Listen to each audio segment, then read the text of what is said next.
Alright guys, welcome back to VALORANT News. Sentinels officially qualified for the VALORANT World Championship in Paris last night, but that is certainly not the case around the world for many other teams. Some big disaster results last night for various teams, including and maybe especially 100 Thieves after the honeymoon phase they seemingly had over the last couple of weekends. What happened against MIBR? Is this the classic collapse that 100T fans have been waiting for? Very much into your thoughts in the comments. Hit the like button if you enjoy. Subscribe if you're new as always. I greatly appreciate it. Plenty to get into. Just to quickly start here. So Boom Esports, their season is over, and as of the initial graphic that was put out on what would change here, that means that they get relegated for sure. But actually, the rules are now slightly different, so they still have a chance. So if you guys are familiar with this, it used to be you get promoted to the VCT as a challenger team, or you win Ascension, you get through, you get a 2-year stay, and then you get demoted again. Now, if you make it to champs like G2 are going to do, they have done, then you get to extend that slot for another year. If you make it top 8,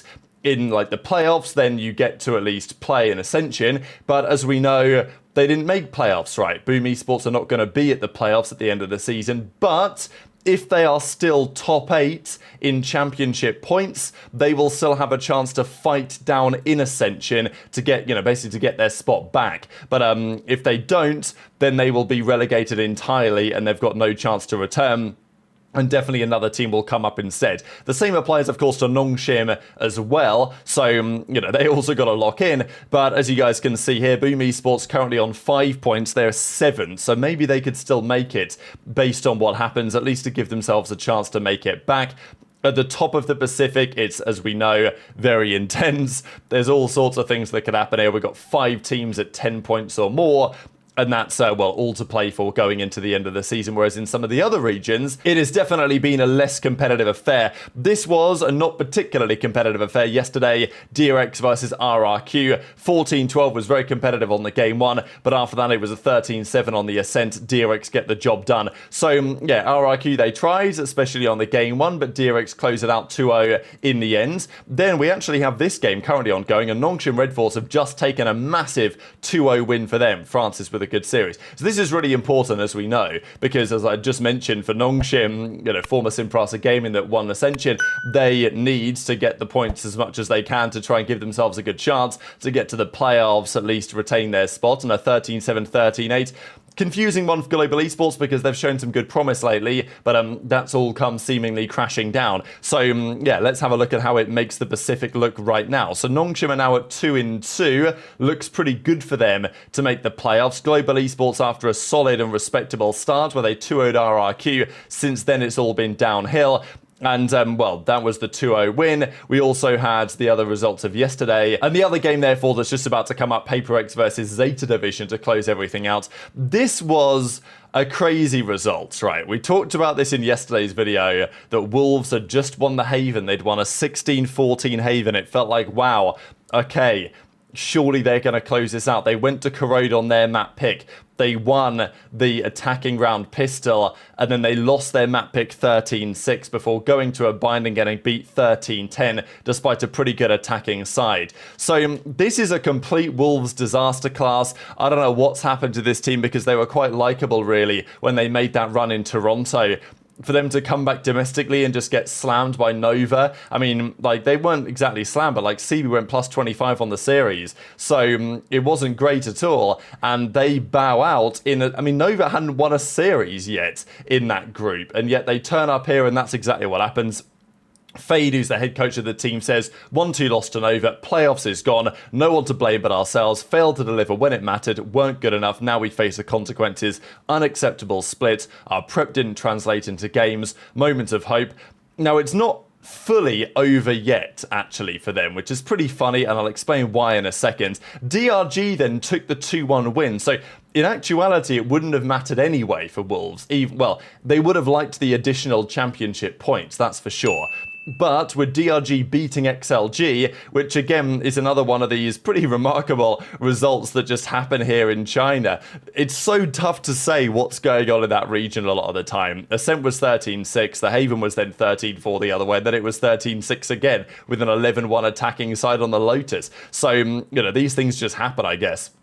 But XLG, they go down, and as a result of that, the groups there in the Pacific or in the Chinese region look like this. So DRG got to 3-2 anyway, so even if Wolves had have won, they'd have only been 2-3, they wouldn't have made it regardless. So their playoff run was cooked anyway, and the other group, basically all the games now are done. We've just got BLG versus Edward and Tylee versus JDG. Actually, well, looks like that's going to be coming up right about now. This game's underway. JDG look like they're going to take the game one here.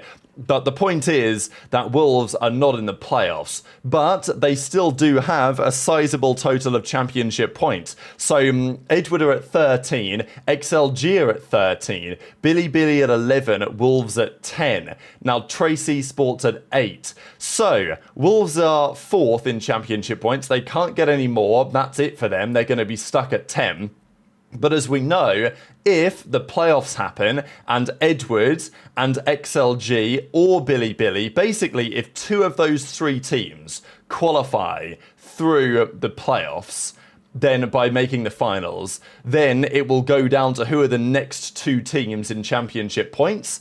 And that would be Wolves in that scenario, assuming that another team like Trace Esports doesn't also make a big run and overtake them. So it is very much all to play for right now. But, and you know, Trace have already played their final game and they lost to TEC, which could prove to be massive in the grand scheme of things. So anyway, that's what's going over there. It's not actually impossible that Wolves still make it to champions, but it is still particularly unlikely. And knowing the Chinese region, how likely is it that 2 of those 3 teams will be the ones to qualify through the playoffs by making the finals? Maybe not all that likely. But let's go to the Americas. Big games were happening there. Sentinels versus Cloud9. And this was a really important game for Sentinels. They pretty much just needed to get this win on the board to get over the line. This was a disgusting round here from Narrate as well. And I think Narrate's form since Toronto has just been really good and basically exactly what Sentinels have needed, right? There was lots of talk about this team. Sassy was watching along with this because since Sassy was gone,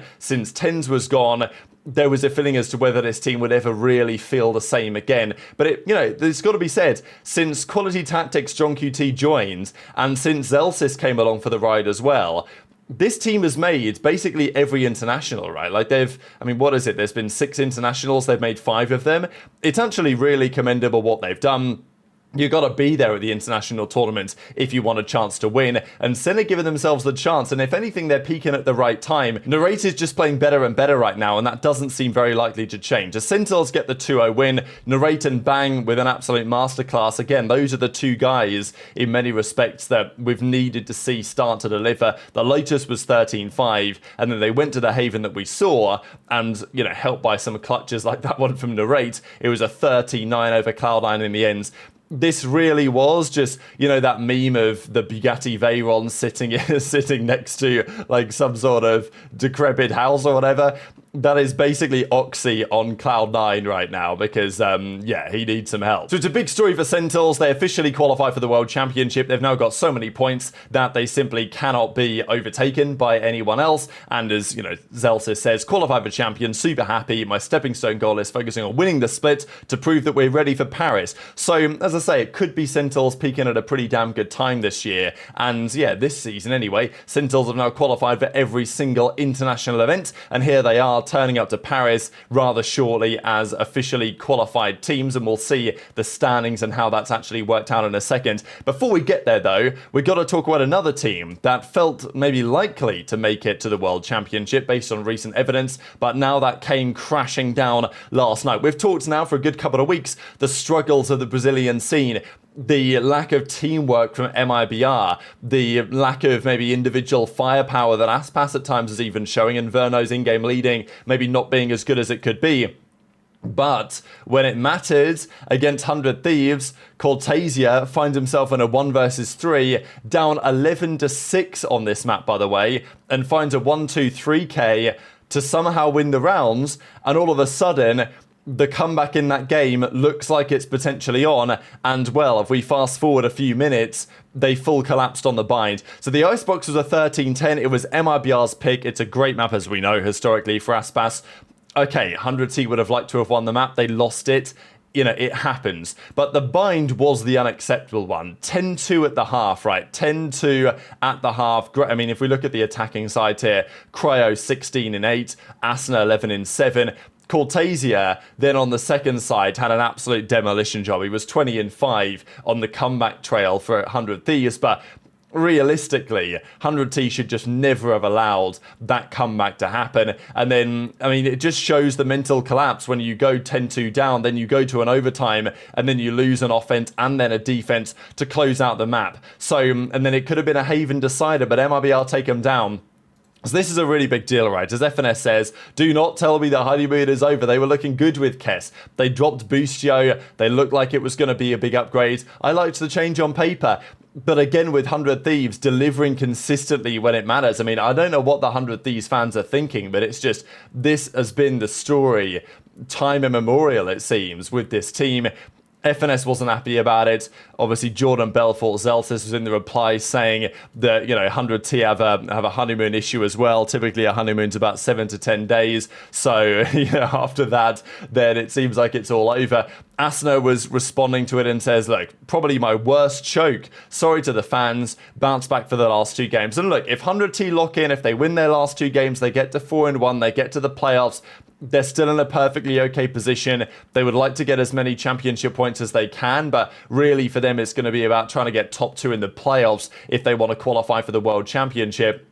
This is what Zeltis said. We already, as we know, looked at that tweet. Leaf was even talking about it. Now, he's not even on 100 Thieves, but he's sitting on the sidelines over there right now on G2, knowing that he's going to be comfortably at the World Championship, assuming that he's well enough to play. But as he says, truth be told, we just can't be losing that, quite frankly, honestly. So, yeah, this was a tough one to watch, and it leaves the Americas now looking like this. So, NRG and 100T are now tied at 2-1.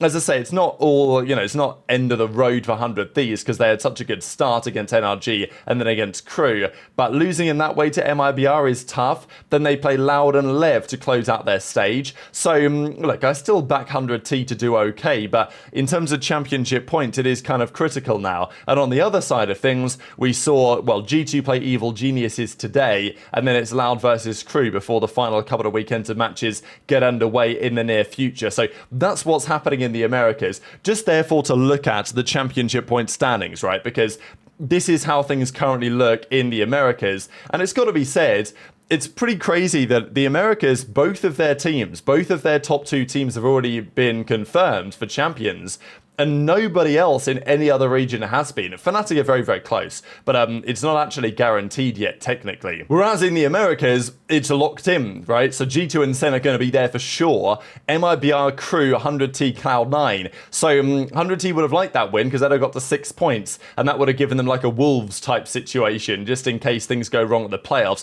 But if they get their next couple of wins, they'll get to 7, and, if they do okay at the playoffs, they can maybe still do some damage there, but, likely they are going to rely on making a serious run at the playoffs, and we know that at the playoffs in the Americas it's going to be absolute chaos because, teams like Crew, teams like NRG, even Cloud9, although we know that in the playoffs historically they're not that good, can potentially make something happen. So very much interested to your thoughts on all of this stuff in the comments below. Hit the like button if you enjoyed, subscribe if you're new, take care, and I'll see you next time.